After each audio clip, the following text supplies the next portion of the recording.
Ma fiancée m'a demandé une pause pour voir si son ex était de l'élu. Alors j'ai disparu. Et ce qu'elle a découvert à son retour a bouleversé son univers. Je m'appelle Julien, j'ai 30 ans. Jusqu'à récemment, je pensais épouser l'amour de ma vie, Manon. Nous étions ensemble depuis 4 ans. Et pendant tout ce temps, j'étais persuadé que notre couple était solide. Mais aujourd'hui, je me demande comment je n'ai pas vu venir ce qui allait arriver. Manon et moi nous sommes rencontrés grâce à un ami commun lors d'une fête d'anniversaire. Elle était drôle sur d'elle, avec une attitude franche que j'adorais.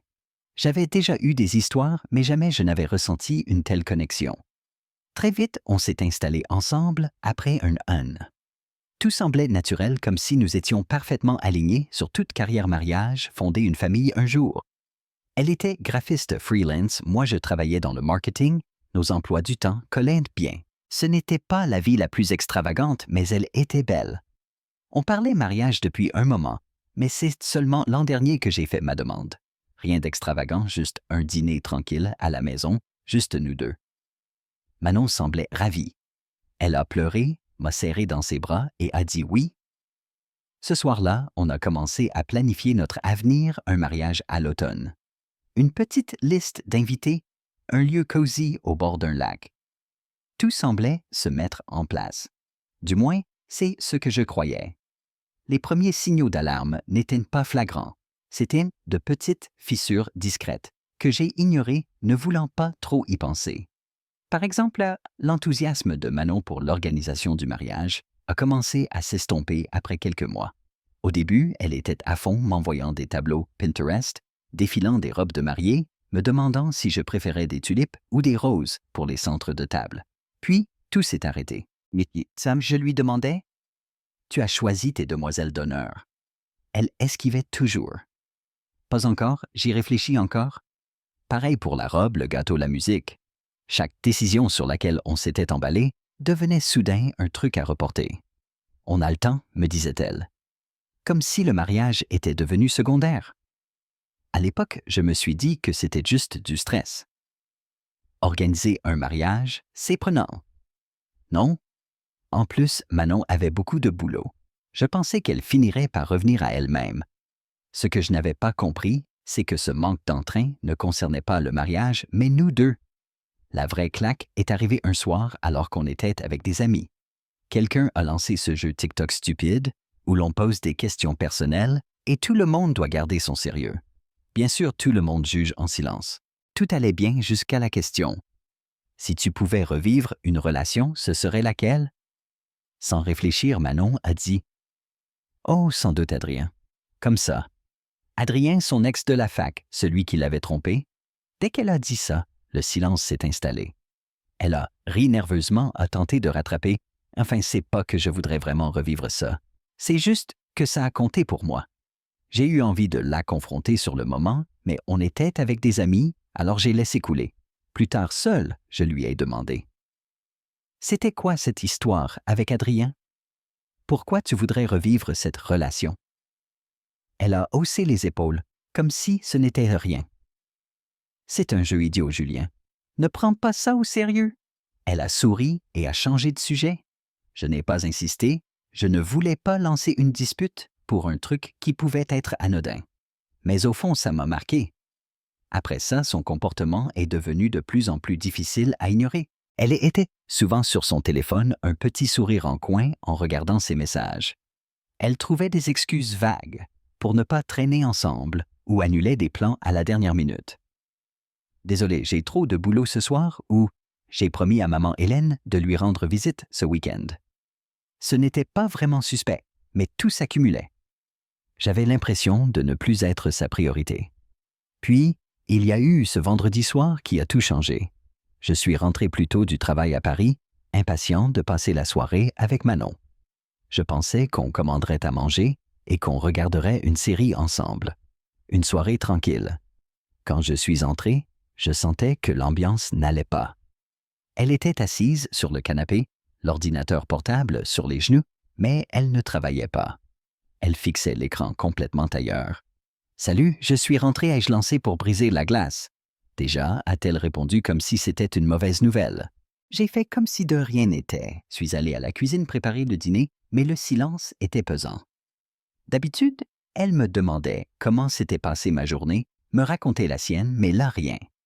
Finalement, je me retourne et demande « Tout va bien ?» Elle ferme son ordinateur et me regarde. « En fait, il faut que je te parle de quelque chose. » Et là, mon estomac s'est noué. Vous voyez cette sensation où vous sentez que quelque chose de grave va arriver, mais que vous ne pouvez rien faire. J'étais là debout, l'air bête, une spatule à la main. Je me suis assis en face d'elle, prêt à écouter. Elle cherche ses mots, puis se lance. J'ai réfléchi à nous et à Adrien. J'ai failli en rire. Adrien, sérieusement. Quoi, Adrien? Elle mordit sa lèvre, évite mon regard. Je crois que j'ai besoin de temps pour y voir clair. Je veux faire une pause, voir s'il y a encore quelque chose entre lui et moi. Je n'arrivais pas à croire ce que j'entendais. Tu veux faire une pause pour sortir avec ton ex? T'es sérieuse, Manon? On était fiancés. Ce n'est pas comme ça, répond-elle vite, pensant pouvoir arranger les choses. Je veux juste être sûre de faire le bon choix avec toi, et si ça ne marche pas, je te promets que je reviendrai. C'est là que j'ai compris jusqu'où allait son culot. Elle pensait que j'allais l'attendre pendant qu'elle décidait si j'étais assez bien. À ce moment-là, quelque chose a changé en moi. Je ne me suis pas énervé, je n'ai pas crié. Je l'ai juste regardé, me demandant comment j'avais pu être aussi aveugle. Je ne savais même pas quoi dire. Ma fiancée voulait une pause pour explorer quelque chose avec Adrienne. Quel que on peut répondre à ça? Finalement, j'arrive à demander d'une voix étonnamment calme. Donc concrètement, ça veut dire quoi cette pause pour toi? Elle se redresse un peu comme si elle avait préparé cette conversation. Je pense qu'on a besoin d'espace pour réfléchir. Je vais prendre du temps pour voir si ce que je ressens pour Adrien est réel, et toi tu pourras réfléchir à nous aussi. J'en revenais pas. Attends, dis-je en me penchant en avant. Tu veux sortir avec ton ex, mais moi il faut que je réfléchisse à nous? C'est quoi cette logique? Manon soupire comme si c'était moi qui étais déraisonnable. Ce n'est pas que tu as fait quelque chose de mal, Julien. C'est à moi de comprendre ce dont j'ai besoin. On aurait dit qu'elle avait répété ce discours. Sa façon de parler d'éviter mon regard, tout semblait déjà décidé, il ne me restait plus qu'à accepter. Tu te rends compte que c'est insensé. Tu ne mets pas ton fiancé en pause pour aller tester au cas où avec un mec qui t'a déjà trahi. Son visage s'est durci et pour la première fois, j'ai vu à quel point elle pouvait être butée. Je ne te demande pas la permission, Julien. Je te dis ce dont j'ai besoin. Là, ce n'était plus de la peine, c'était de la colère. Je me suis levé et fait les 100 pas, tentant de me calmer. Alors quoi, Manon? Tu vas faire ta valise et filer chez Adrien. C'est ton grand plan. N'en a-t-elle coupé sèche? Ce n'est pas ça. Je ne sais même pas à quoi ça va ressembler, mais j'ai besoin de clarté avant d'avancer. Je me dois d'être sûr. Tu te le dois à toi-même, ai-je répété ricanant amèrement. Et ce que tu me dois à moi? On est fiancés, Manon. On devait construire une vie à deux. Et tu veux aller tester ton ex pour voir si je suis à la hauteur. Je n'ai jamais dit que tu n'étais pas assez bien, rétorque-t-elle, la voix plus forte. Mais si on doit passer notre vie ensemble, je dois en être certaine. Et là, je ne le suis pas. C'était la goutte de trop. Ce n'était pas juste Adrien.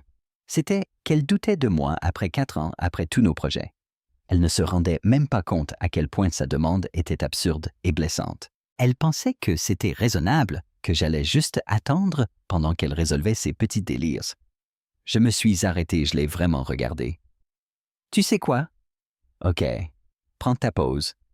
Elle a cligné des yeux surprise que j'accepte aussi facilement. Julien, je ne veux pas te faire de mal. J'ai juste besoin de temps pour réfléchir. J'ai hoché la tête impassible. Si c'est ce qu'il te faut. Elle semblait s'attendre à ce que je me batte pour elle, mais je n'ai rien fait de tout ça.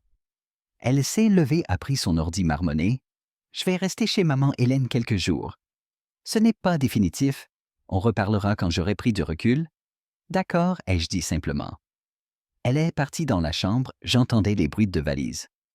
Moi, je suis resté sur le canapé calme en apparence, mais l'esprit en ébullition. Si elle voulait tant sa pause, qu'elle la prenne. Quelques minutes plus tard, la porte d'entrée a claqué. Elle était partie sûre de m'avoir laissé là à attendre et cogiter. Mais elle ne savait pas que je n'allais pas rester là à l'attendre. Elle pouvait se perdre dans ses fantasmes, j'avais mes propres plans. Je ne sais pas combien de temps je suis resté là avant de réagir. La première chose que j'ai faite, c'est d'appeler mon pote Mathieu. Mathieu, c'est mon meilleur ami depuis la fac, le genre à ne pas mâcher ses mots. Si j'avais besoin que quelqu'un me dise que je n'étais pas fou de me sentir comme ça, c'était lui. Quoi de neuf? Répond-il détendu. Manon veut faire une pause pour sortir avec son ex, ai-je lâché d'un coup. Long silence. Attends. Elle t'a dit ça en face. Ouais, soupirai-je. Elle a fait sa valise et est partie comme si c'était normal. Elle veut de la clarté apparemment. Mathieu a sifflé doucement. Mec, c'est chaud? Ça va? Pas vraiment, ai-je avoué. Je sais même pas comment digérer ça. 4 ans et elle est encore obsédée par Adrien. Tu veux que je passe? On commande à bouffer, on en parle. Oui, carrément, ai-je répondu. 1 heure après, Mathieu arrivait avec des pizzas. Il ne m'a même pas demandé d'expliquer, il a juste écouté. À la fin, il secouait de la tête. Franchement, elle te mérite pas. Si elle ne voit pas ce qu'elle a avec toi, c'est son problème. Tu vaux mieux que d'être un choix par défaut. J'ai acquiescé même si ça ne m'a pas réconforté sur le moment. Ce n'était pas juste perdre Manon. C'était perdre l'avenir que je croyais construire avec elle. Je nous imaginais mariés avec des enfants. Tout ça envolé. On est resté à parler et à regarder la télé tard dans la nuit. Pour la première fois depuis des heures, j'ai senti le sol se dérober un peu moins sous mes pieds. Je n'avais pas encore de plan, mais une chose était claire. Je n'allais pas attendre que Manon revienne vers moi. Le lendemain matin, mon téléphone vibre. J'ouvre un œil, Manon, bien sûr. On peut parler. J'ai fixé l'écran un moment encore vaseux. Elle veut parler. Sérieusement, après tout ce qu'elle a dit, elle veut jouer, la copine inquiète. Je me suis traîné à la cuisine faire du café. Pas question de gérer ça sans caféine. Appuyé au comptoir, je réfléchissais. Elle avait vraiment le culot de revenir, comme si c'était moi qui lui devais de la patience. Je n'étais même plus en colère, juste sidéré. Comment peut-on être aussi centré sur soi, croire que ce genre de truc est acceptable? Mais je n'allais pas lui montrer ça. Non. Si elle voulait jouer à ce jeu moi aussi. Sauf que je n'allais pas perdre. J'ai fini par répondre. Bien sûr, passe plus tard. Cours simple. Laissez croire qu'elle contrôlait encore la situation. Quelques heures après, la voilà à la porte, comme si de rien n'était. Parfaite apprêtée, tout était étudié. On sentait qu'elle avait répété son discours. Elle s'est installée sur le canapé, comme si elle était toujours chez elle. « Merci de me laisser venir », dit-elle, comme si elle me faisait une faveur. Je me suis adossé au mur. « Qu'est-ce qu'il y a ?» Elle inspire main croisée comme une actrice sur scène. J'ai beaucoup réfléchi à... Ça y est. Et j'ai trouvé une façon pour nous de continuer, enchaîne-t-elle, trop posée, trop préparée. Je garde mon visage neutre. Vas-y, je t'écoute. Eh bien, je pense que le mieux pour nous, c'est de mettre les préparatifs du mariage en pause, juste temporairement, pour que j'aie le temps d'y voir plus clair. Comme ça, on ne perd pas tout ce qu'on a construit et on pourra reprendre quand je serai sûr de nous. Je la regarde attendant la chute, mais non, elle était sérieuse. Elle pensait vraiment que c'était logique. Voilà ton grand plan, ai-je demandé, un sourcil levé? Oui, répondit-elle, convaincue d'avoir résolu un problème mondial. C'est pragmatique, Julien. On a investi tellement de temps, d'efforts, d'argent dans notre couple. Je ne veux pas tout jeter, alors que ça ne comptera peut-être même pas dans le futur. Cette phrase tournait en boucle dans ma tête. Elle parlait de nous comme d'un placement financier. Je me retiens de rire. Pas maintenant. Laisse-la dérouler. Tu es d'accord, non, fait-elle, penchant la tête, vraiment étonnée que je ne réagisse pas. Oui, ai-je dit en haussant les épaules. Son regard a croisé le mien, incrédule. Attends, tu es d'accord? Oui, ai-je répété. Si c'est ce qu'il te faut, vas-y. Elle a cligné des yeux déstabilisés. Elle pensait sûrement que j'allais supplier ou me battre pour la garder. Mais je ne lui ai rien donné. Je veux juste que tu penses pas que ça veut dire que je m'en fiche, a-t-elle ajouté vite. J'ai besoin d'espace pour savoir ce que je veux vraiment. Ce n'est pas pour toujours. J'ai compris, ai-je dit, hochant la tête. Elle m'a fixé un instant, cherchant à lire mon visage, mais je ne lui ai rien montré. Qu'elle se débrouille avec son malaise. Elle s'est levée, a lissé son jean. Je vais rester chez maman quelque temps. Ce n'est pas définitif. On se reparlera après. D'accord, ai-je répondu neutre. Ella a hésité puis a pris son sac et est partie. Merci de comprendre, dit-elle, avant de sortir. J'ai hoché la tête, visage fermé. Une fois la porte close, je suis resté là me demandant comment j'avais pu un jour la voir comme une épouse. Elle était partie régler ses comptes avec son ex croyant que j'allais l'attendre pour voir si j'étais assez bon pour sa petite vie rêvée. Mais elle n'a rien compris. Ce n'était plus son choix. Je suis allé à la fenêtre la voir partir. Elle devait se sentir soulagée, croyant s'être offert un sursis pour clarifier les choses avec Adrien. Laisse-la croire ça. La vérité, c'est que j'avais déjà pris ma décision. Je n'allais pas me battre, pas supplier quelqu'un qui pensait que c'était normal de me garder sous le coude pendant qu'elle réglait ses doutes. Elle pouvait avoir sa pause. Elle pouvait avoir Adrien. J'arrêtais de jouer à son jeu. Le plus drôle, c'était que je n'étais même plus en colère. Je me sentais libre, comme si un interrupteur avait sauté dans ma tête. Tout ce temps, j'ai pensé à ce qu'elle voulait, ce dont elle avait besoin, comment arranger les choses. Maintenant, c'était mon tour. Je me suis assis sur le canapé. J'entendais déjà sa voix dans quelques semaines ou mois, cherchant à revenir. J'ai fait une erreur, Julien. J'avais besoin de clarté, mais maintenant, je sais ce que je veux. Trop tard, la vie ne marche pas comme ça. Je n'attendais pas son retour. Ce n'était pas une question de vengeance ou de jeu. Il fallait avancer. Elle avait fait son choix, moi aussi.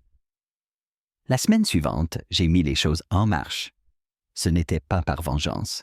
Je voulais effacer toute trace d'elle et reprendre le contrôle.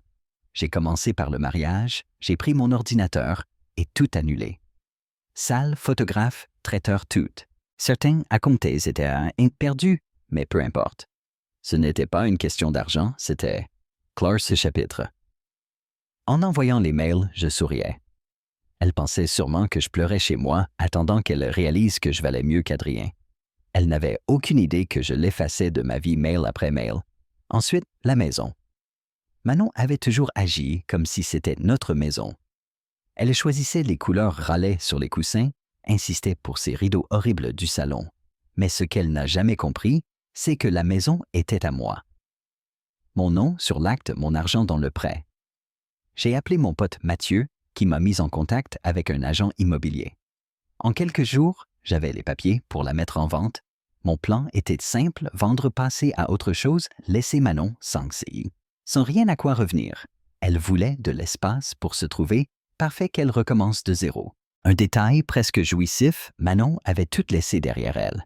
Vêtements, livres, ses panneaux Live, Laugh, Love, Ridicule qu'elle adorait. J'ai tout mis en carton et déposé chez sa mère sans prévenir. Juste un mot. Voilà tes affaires. Bonne chance avec Adrien. Puéril peut-être? Mais je m'en fichais royalement. J'ai attendu.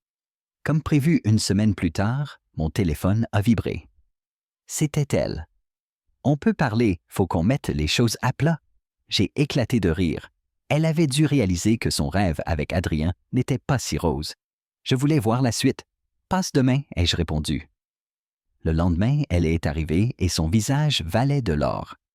Elle est restée figée, regardant les murs nus, les étagères vides, les cartons empilés. « Qu'est-ce qui se passe ici » a-t-elle demandé la voix tremblante.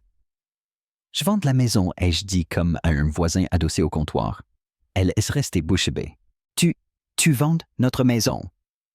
Ce n'est pas notre maison, Manon, ai-je laissé planer. C'est la mienne et je n'ai plus besoin d'autant d'espace. Elle m'a regardé comme si je l'avais giflé. Pourquoi tu ne m'as rien dit? Pourquoi faire? Tu es parti, non ai-je répondu calme. Elle a blêmi. Attends, tu avais prévu ça? Tu avances sans ce moi. J'ai haussé les épaules. Je devais faire quoi? Attendre que tu reviennes? Elle secouait la tête, la voix montant. Julien, non, ce n'est pas ce que je voulais dire. Je pensais pas... Tu pensais pas que je te prendrais au sérieux, l'ai-je coupé. Tu voulais de l'espace pour savoir si tu voulais de moi ou d'Adrien. Je te l'ai donné. Elle s'est approchée, la voix tremblante. Mais c'était pas dans ce sens. J'ai cru que tu comprendrais. Je voulais pas rompre. J'avais juste besoin de clarté. J'ai ri secouant de la tête. De la clarté, Manon. Tu ne voulais pas de clarté, tu voulais une roue de secours. Tu croyais pouvoir revenir après avoir testé Adrien, comme si de rien n'était. Désolé, mais la vie ne fonctionne pas ainsi. Elle a craqué. Julien, s'il te plaît, j'ai fait une erreur. Adrienne n'a pas changé, je me suis trompé. Je m'en rends compte maintenant. Ne fais pas ça, ne jette pas tout. Je l'ai regardé dans les yeux, croisé les bras. Tu as raison sur un point, tu as été idiote. Pas seulement pour être retourné vers Adrien, mais pour avoir pensé que j'accepterais d'être ton plan B. Elle a attrapé mon bras désespéré. Ce n'était pas ça, je te jure. J'ai paniqué. J'avais peur. Mais maintenant, je sais que c'est toi, ça a toujours été toi. On peut réparer ça, se marier. J'ai retiré mon bras, secouant la tête. Non, c'est trop tard. Tu as choisi Manon. Tu as choisi le doute. Tu as choisi Adrienne. Maintenant, je choisis moi. Elle s'est effondrée en larmes. Julien, je ferai tout pour arranger ça. C'est fini, ai-je dit fermement. Tu as brisé ce qu'on avait. Tu ne peux pas revenir comme si de rien n'était. Elle laisse rester là, tremblante en larmes. Puis elle a compris qu'il n'y avait plus rien à dire. Elle est sortie. Et voilà, Manon était sortie de ma vie. Du moins, c'est ce que je croyais. J'ai vendu la maison, emménagé dans mon nouvel appartement à Bordeaux, commencé à effacer tout ce qui la concernait. Je n'étais pas aigri. Juste trop fatigué pour traîner son fardeau. Je croyais que c'était réglé, chacun sa route. Mais Manon n'en a pas fini. Et quand elle a réagi, ce n'était pas de front. Le premier signe qu'il se tramait quelque chose, c'est un appel de ma mère Marie. J'avais à peine décroché qu'elle s'est lancée. Julien, pourquoi tante Sophie me dit que le mariage est annulé? C'est vrai, je suis resté figé surpris. Les seules personnes au courant étaient Manon et moi. Je n'avais même pas encore parlé à la famille parce que franchement, je n'avais pas envie de gérer leur réaction. Mais maintenant, tout le monde savait. D'où elle tient ça, ai-je demandé déjà suspicieux. De Hélène. Elle raconte à tout le monde que c'est toi qui as annulé le mariage. Apparemment, Manon est dévastée et tu es déraisonnable. J'ai failli lâcher mon téléphone. Dévastée, déraisonnable. Oser retourner l'histoire comme si j'étais le méchant, c'était presque impressionnant. C'est elle qui était partie, qui voulait clarifier les choses avec son ex. Et maintenant, elle me faisait passer pour le bourreau. Maman, ce n'est pas ce qui s'est passé. Ai-je essayé de rester calme? Manon et moi, on n'est plus ensemble. Elle a fait son choix, j'ai avancé.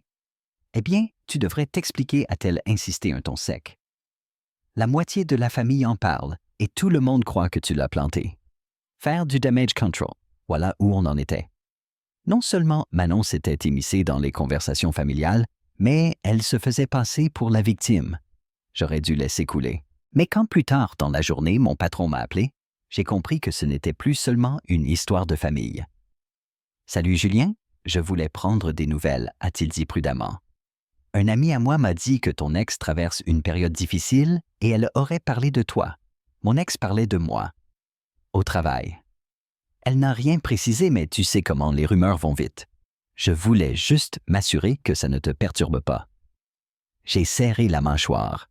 Manon ne se contentait pas de raconter sa version à la famille. Elle associait aussi mon nom à ses histoires personnelles devant quiconque voulait bien l'écouter. J'ai remercié mon patron et raccroché furieux. Ce n'était plus une question de tourner la page. Elle essayait délibérément de saboter ma vie, se posant en victime auprès de tous ceux qui lui prêtaient oreille. C'était de la goutte d'eau. J'étais resté silencieux jusque-là, pensant que c'était mature. Mais si elle voulait jouer à ce jeu, je n'allais pas la laisser réécrire l'histoire. Le lendemain, j'ai envoyé un message groupé à nos deux familles court et direct. « Bonjour à tous, je voulais clarifier la situation. Manon et moi ne sommes plus fiancés. C'était une décision commune après de longues discussions. Merci de respecter la vie privée de chacun et d'éviter les reproches. » Ce n'était pas théâtral, mais suffisant pour couper court à ces mensonges. Ensuite, je l'ai bloquée partout, téléphone, réseaux sociaux, email. Elle ne méritait plus d'accès à ma vie, surtout après avoir tenté de la tordre à sa sauce. Les retombées n'ont pas été simples.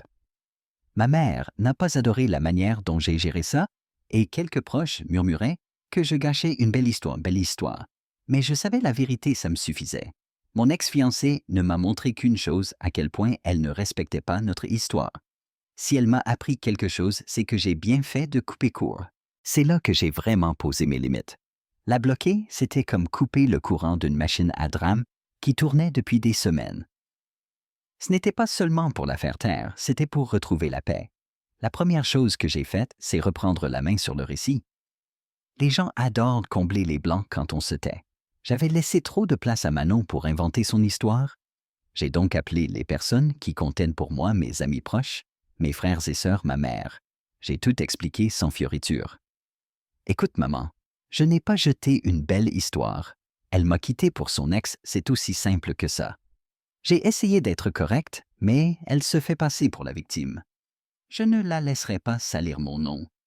Ma mère m'a regardé comme elle sait si bien le faire, ce regard qui fait retomber en enfance. Je comprends, Julien, mais tu aurais pu être plus diplomate. Diplomate? Maman, elle raconte nos histoires à tout le monde. Moi, j'arrête d'être gentil.